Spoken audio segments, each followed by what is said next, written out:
Dr. Charlie Guiang is the recipient of this year's award for a story by a family physician in English entitled Hearing Hope.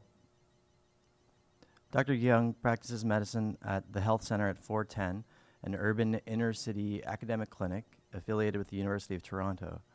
He's also an assistant professor in the Department of Family and Community Medicine at the University of Toronto. Dr. Guiang.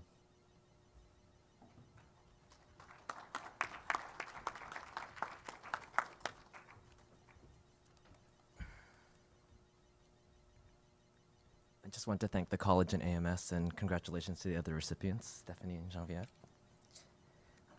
So my story is entitled Hearing Hope. She was a nursing student in her early 20s when she started as my patient, diagnosed HIV positive when she arrived to Canada a few years ago, her family in Africa, and surviving in the city on her own. I remember her, gentle, soft-spoken, with a bit of an accent, almost a little scared when I saw her.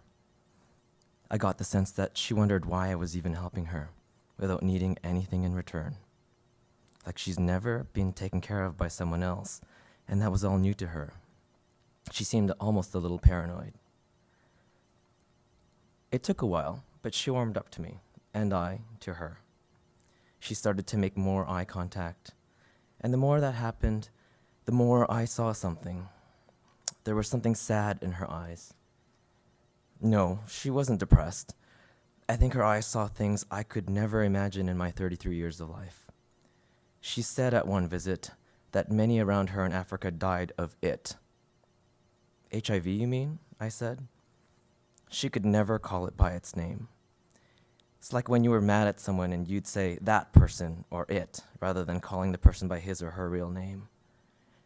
I got the sense that after some conversations that she felt she didn't deserve to live if others had died. Her T-cell counts dropped with time, and I suggested she start meds. She would have none of it. And I recalled one of our initial visits when I explained to her what to expect with time, that her counts would drop, and that we would have to treat her before her immune system suffered, before she suffered. But I think I remember her saying that she wouldn't go on medications, but I respectfully ignored it. I thought, as with most, I'd be able to convince her with time that medications were necessary. I was still a little naive and seemingly wrong. Visit after visit, she declined to start antiretrovirals. I explained in as many different ways as possible why she needed to start. I tried different techniques, again and again. I even questioned her competence to make decisions. But I was reaching. She knew what she was doing. I even questioned myself, my inexperience. I was only practicing HIV care for a couple of years after all. My experienced colleague told me it was normal for him to carry and use death certificates with him at one point when he cared for those dying of HIV and AIDS. And I started my career when really good, tolerable treatments existed, when patients lived, thrived, and survived. Patients went on medications, sometimes begrudgingly, sometimes welcoming it, most times embracing it once they started to feel physically better. Then they saw their counts rise, and they noticed their spirits did the same. What was I doing wrong with this patient? What was I missing? What did I say? What didn't I say? Did she hear me at all?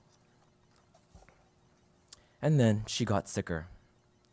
Her skin, once beautifully smooth and black, had more acne, looked rougher, more uneven in color. She lost weight. She got weaker. She developed pneumonia, a few times actually. Once I thought PCP, but she got through it. I convinced her to take antibiotics, but it was such a struggle. It was a struggle to convince her to live, and I didn't understand it. I assumed everyone inherently wanted to live. One day I was running an evening clinic. It was late. I'm sure I was tired, at least I'll blame it on that. And she was my last patient of the day. Again, I tried to convince her to go on meds. I put on a winning act of optimism, even though I felt I had little left in the tank, and she still simply declined. And then, another bomb. She said she decided to leave the country, to go back to her homeland. She said she preferred to die there. My heart sunk. My eyes welled, and I fought to keep the floodgates from opening in front of her. I failed. She didn't hear me. As she left and the door to my office closed, I laid my head on the desk, exasperated. I felt defeated, feeling like we had all these things to help her to live and nothing. Unknowingly, she had returned and peeked her head through the door. She saw me in a way that I thought our patients should never see us, without hope. In her soft, gentle voice, something that never changed, she said, "Just so you know, I know. I heard you. I heard every word you said. Everything. All the time. And I thank you for trying, but this isn't about you. It's about me." And she left, and the floodgates opened. I never imagined I would hear from her again. It felt like years, although it was actually months later that I received a postcard. It was from her, from Africa, where she was back with her family, where she saw many around her die of the same virus, and because they didn't live, she felt like she didn't deserve to live as well.